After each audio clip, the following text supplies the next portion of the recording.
Saa 7 kamili saa za Afrika ya Mashariki, nikitumai kwamba mzima popote pale ulipo. Hujambo na karibu tukupashe yaliyojiri katika kaunti zote 47. Mimi nafahamika kama Elizabeth Mutuku, na wasiliana nasi kwa 22047 ndio kijamii @TV47 Kenya pale Facebook, katika ukurasa wetu wa Twitter wangu ukisalia L_Liza. Kauli yako siku zote inakubalika. Gavana wa kaunti ya Meru Kawira Mwangaza amejiwasilisha katika afisi za tume ya maadili na kupambana na ufisadi nchini EACC. Hii ni baada ya tume hiyo kumwandikia barua kufuatia madai ya kuajiri wandani wake kinyume cha sheria, lakini wakili wake Mwangaza Danstan Omari Kunradhi anasisitiza kuwa masaibu haya yanajiri siku moja tu baada ya mkazi mmoja wa kaunti ya Meru Saulesai Matuma kuwasilisha hoja ya kutimuliwa kwake na bunge la kaunti, swala ambalo wanadai kuwa limechochewa kisiasa. The role of government agencies in the fight to derail service delivery to the people of Meru. EACC, as constituted by law, is supposed to do a mandate that is known by law. The EACC, as rightfully put across, has now entered into an arena outside its own mandate. The question of calling the governor to come to the EACC over non-issues is a question that the current President of the Republic of Kenya has raised, the weaponization of the EACC and the investigative agencies in politics. The EACC, and everybody knows it, to date COVID billionaires. That question has never been answered by the EACC. A question where billions of Kenyan taxpayers got lost, where lives got lost. The EACC now is concerned about the governor's husband wearing a kofia. It is so petty. That is the grounds governor must instruct us to defend the husband's wearing of a kofia. Number two, the issues that have been raised about the role of the husband, the first gentleman, we understand it. This is, now we have supposedly 7 first gentlemen. The governor ladies are 7, so we are likely to have 7 first gentlemen. It is a new notion to Kenyans. They are not used to seeing this, but let them learn that that is now reality. Under the Constitution, we are heading to half-half of elected positions and half-half of nominated or appointed positions. We are going to see that coming. That is not an ground to be litigated, to be defended by or investigated by the EACC. On the question of interference with the privacy of the governor in terms of her marital status. Taarifa hiyo kwa kina utakuwa ukipokea mwendo wa saa 1 na saa 3. Naibu wa Rais Rigathi Gachagua amezindua mpango utakaohakikisha kwa taifa linakabiliana vilivyo na janga la ukame unaoendelea kuhangaisha Wakenya. Kwa mujibu wa shirika la Red Cross, taifa litaendelea kushuhudia makali ya njaa, huku zaidi ya Wakenya milioni 4 wakiwa wameathirika na njaa. It is a great honor to be here this morning as we join hands to support our fellow Kenyans who are adversely affected by the severe drought and famine in different parts of the country. This gesture of collective responsibility as an action towards ensuring we leave no one behind is the innermost part of our humanity. It is our responsibility to be our brother's keepers. Close to 60 years after independence, we should not be where we are as a nation. At independence, we had the promise to fight and defeat poverty, disease, and ignorance. This is not the Kenya our forefathers envisioned of the 21st century. Today, an estimated 4.3 million Kenyans across 23 arid and semi-arid counties are food insecure. Among the affected are 900,000 children under 5 years, 120,000 expectant women and lactating mothers who require urgent nutritional support. Further, 2.5 million livestock have died, and this is a big loss to the economy. That is why we have met you today as part of our immediate response partners in alleviating the situation. This is, however, a short-term measure. The dire situation we are in calls for robust, sustainable, and long-lasting solutions to drive Kenya into an agricultural powerhouse. This is because we have a lot of land suitable for crop and animal production into surplus. When we reach the surplus production, it will support our economy beyond the current contribution of 22.4% to the GDP, while creating more than 40% of jobs. One of the ways of surmounting the food crisis is bringing more of the cultivatable land under irrigation as envisioned in our manifesto.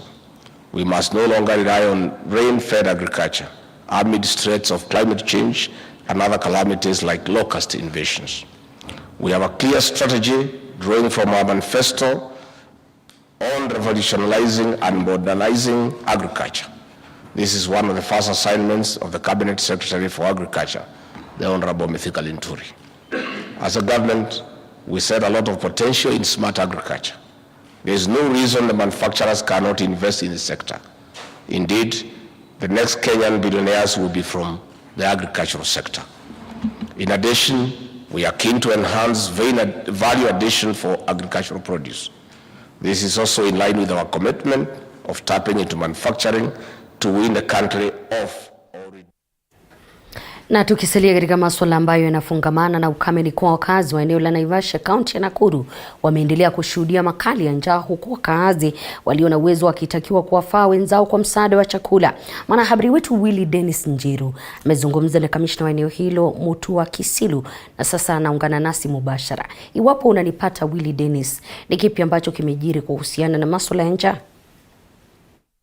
Mwenzangu ukiwa studioni mbashara kutoka katika eneo hili la Naivasha, jinsi ulivyotangulia kuwajulisha watazamaji wetu kwamba jinsi ukame ulivyoathiri maeneo mengi ya nchi, eneo la Naivasha halijasalia nyuma, ikisadikika kwamba eneo hili huwa kame zaidi, japo linaziwa na maeneo ya juu yaliyozungukwa na eneo la Nyandarua ambalo linatoa chakula. Lakini tungependa kuzungumza kwa sasa na DCC wa eneo hili, Bwana Mutua Kisilu, ambaye ana takwimu na hali kamili ya jinsi eneo bunge hili la Naivasha lilivyo kwa sasa. Kiongozi, tueleze jina la kwako na utueleze hali iko vipi kwa sasa. Asante, jina ni Kisilu Mutua, ni Deputy County Commissioner eneo la Naivasha. Kama ulivyotangulia kusema, kiangazi imeenea katika nchi yetu. Naivasha katika season iliyopita hakuna mahali ambapo watu walivuna. So maeneo yote, hata yale utoa chakula ya Maela kule, Ngondi yote na Maimayu, kuna kiangazi. Lakini nataka niseme kwamba hakuna maisha yote ambayo yamepotea kwa sababu ya hicho kiangazi. Serikali imechukua wajibu, na nafikiria tumepokea kwa sasa, tumepokea mchele mangunia 400 ya kilo 50, tumepokea maharage mangunia 160 yote ya kilo 50, na tutawagawia wananchi. Tunangoja tuwe na kikao pamoja na viongozi wote ambao wamechaguliwa, ndio tuweze kuidentify vizuri wale vulnerables, wale tutatarget. Kwa mwanzo kabisa tunataka kulenga mashule ambapo hao watoto wanakwenda shule, yale ambayo yana feeding program tuweze kuwasaidia, kisha tutarget wale watu ambao ni wazee na wale kabisa hawana uwezo.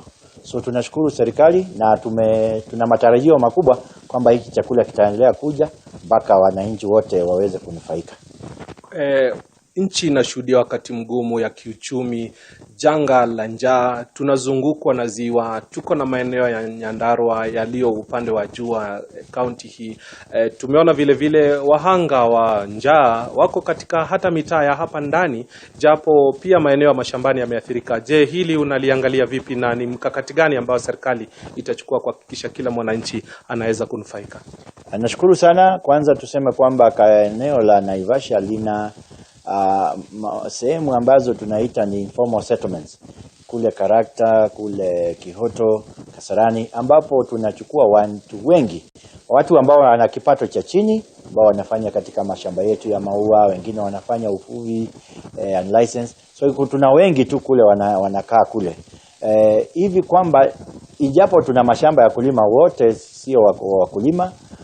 Eneo la chini kule Maimayo tunajua kuna wafugaji. So kwa sababu ya hicho kiangazi tunajua wengi wameathirika. Lakini nataka pia nisema kwamba kwa sababu tumezungukwa na maeneo ambayo yana chakula hapa kukipata si ngumu, ijapo kuwa kinaweza kuwa na gharama ya juu.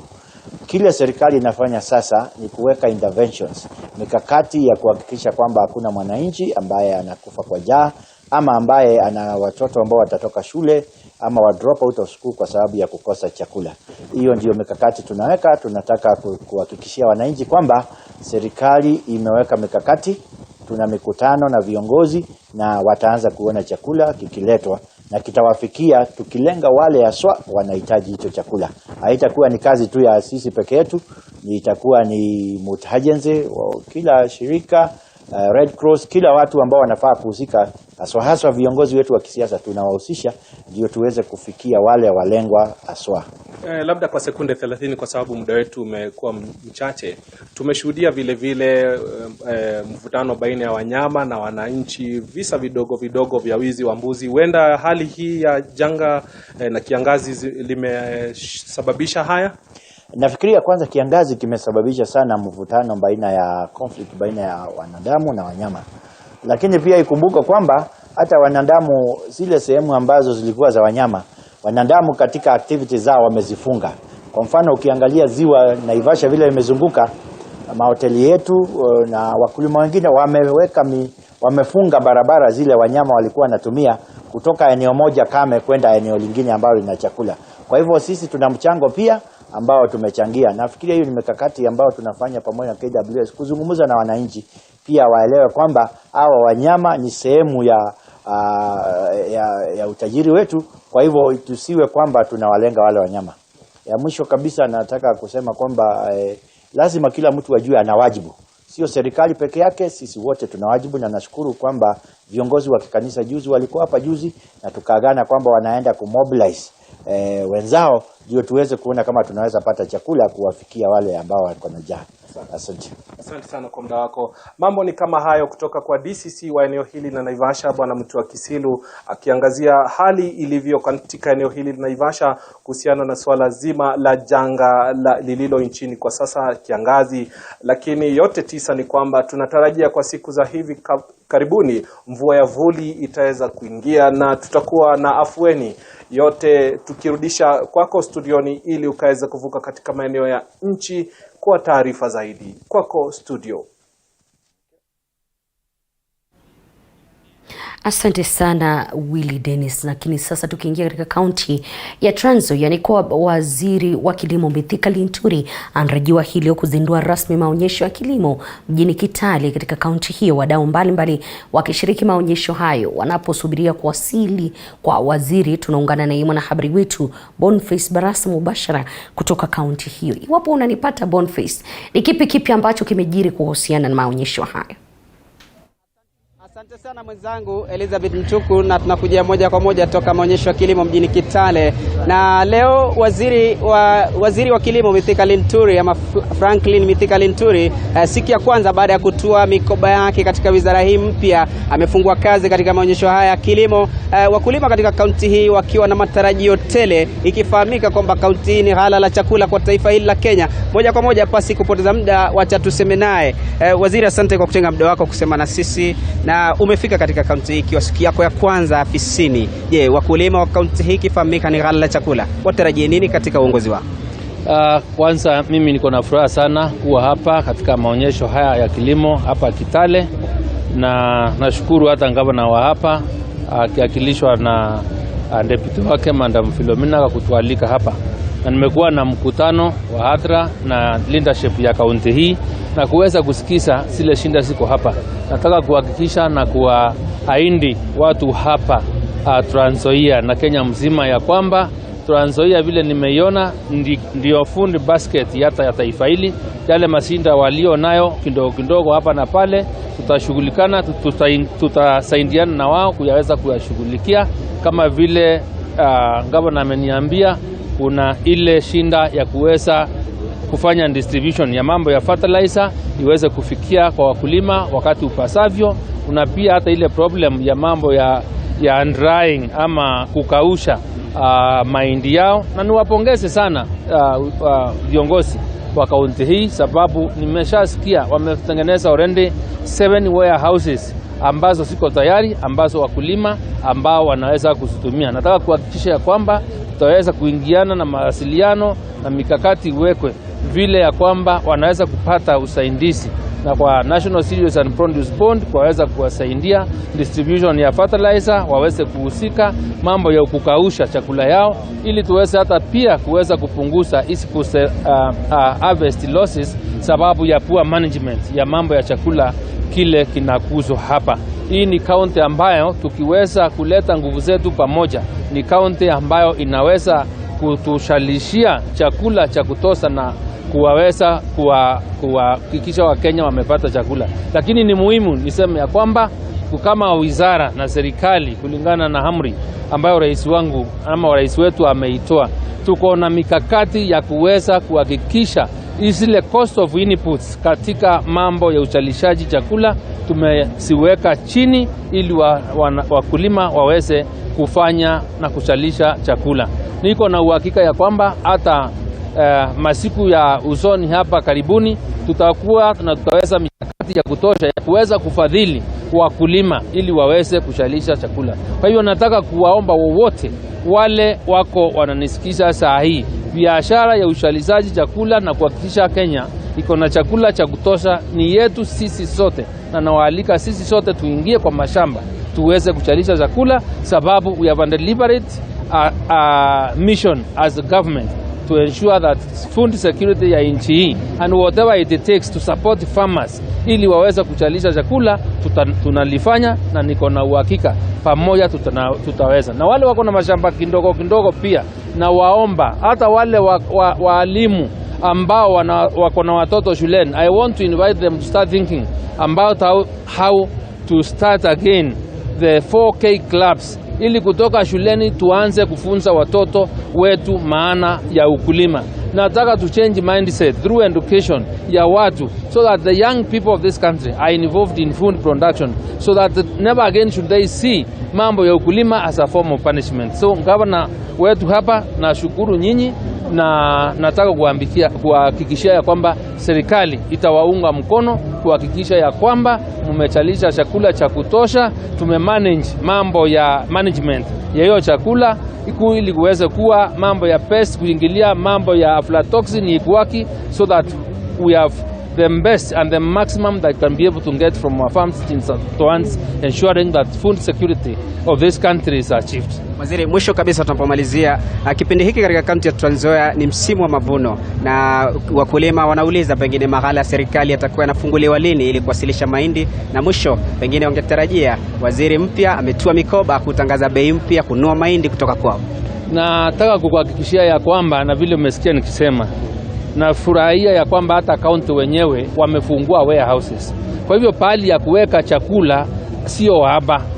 Depo zetu za National Cereals and Produce Board iko pia ya kuweka. Kile cha maana zaidi ni kuhakikisha ya kwamba wale wakulima wanaenda wanavuna chakula chao wameweza kupata habari mzuri, na kuhakikisha ya kwamba hichi chakula wakishakitoa kwa mashamba kimekaushwa vizuri ili kisiweze kuharibika. Na ndio nasema narudishia pia shukrani kaunti hii, sababu pia wameingilia kusaidia wakulima na kujenga hizo warehouses ambao wanasema siko tayari kutumika. Na sisi kama serikali kuu tutaungana na wao kuwapea usaidizi ule wote unatakikana ili waweze kuwafikia maono na kuweze kuhakikisha wakulima wetu wako sawasawa na kuendeleza kuzalisha chakula.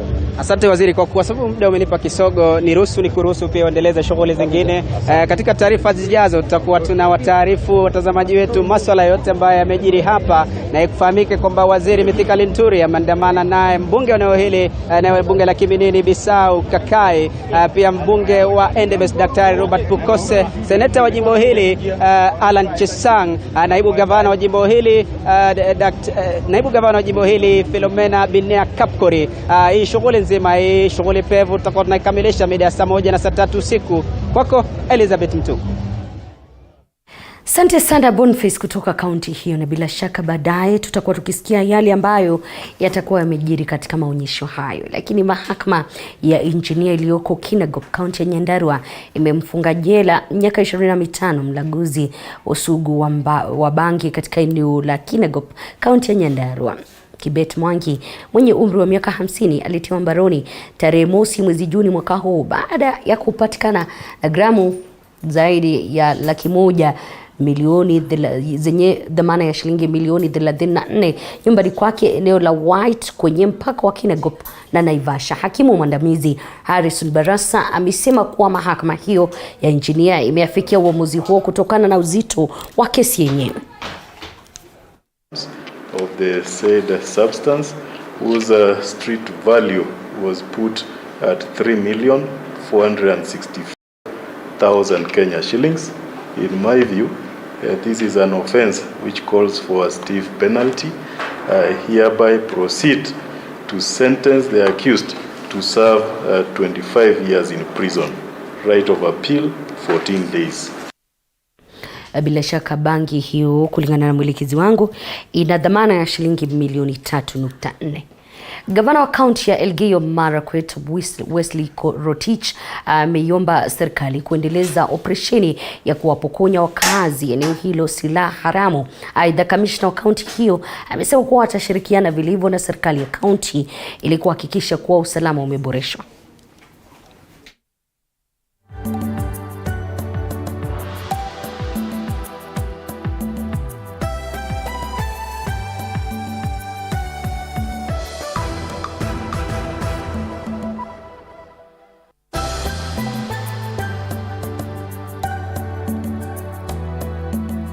We are here because we know the challenge that we faced recently, and therefore we are supportive of this process.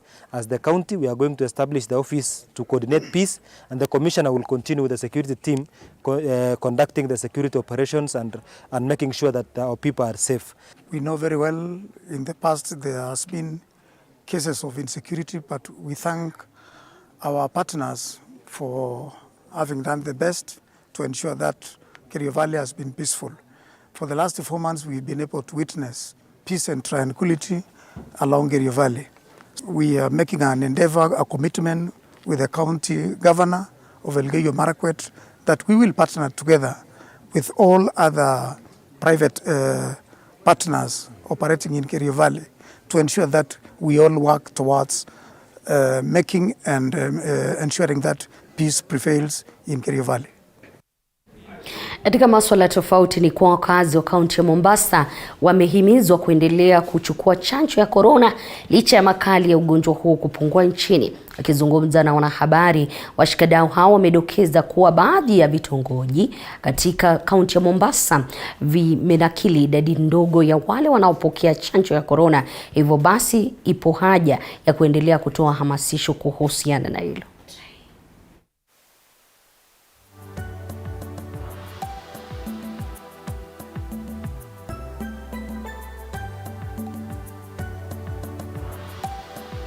Utafiti umeonyesha kwamba labda wale ambao walichukua chanjo hapa Mombasa County ilikuwa chini sana kule Likoni na kwenginevo. So hapo mbeleni tunaomba kwamba wale washikadau na pia wanahabari ili angalau pia wawape fursa watu ili waweze kujua kwamba makali ya COVID bado yapo. Na kwa serikali kuu tunaiomba kwamba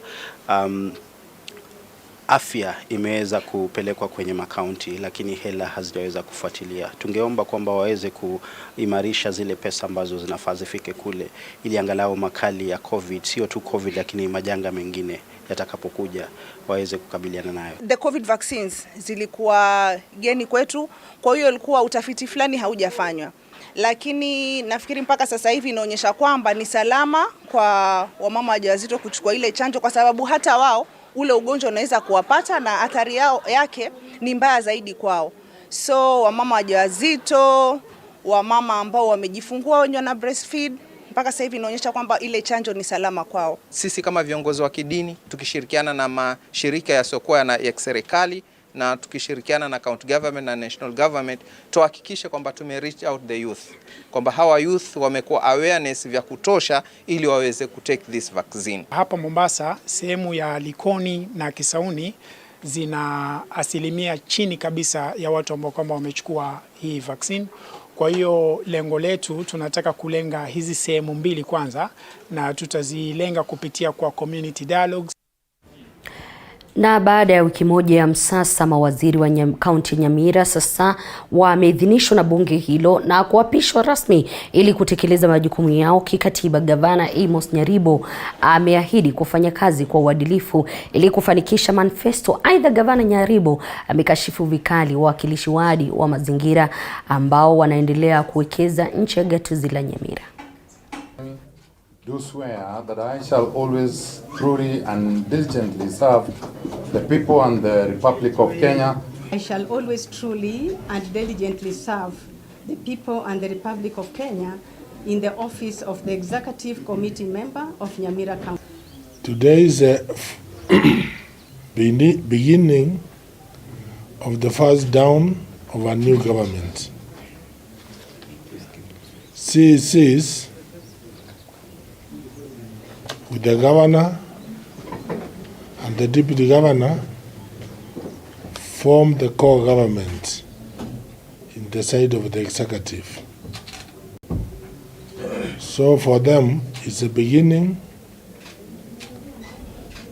of their offer to serve the people of Nyamira. We have promised a lot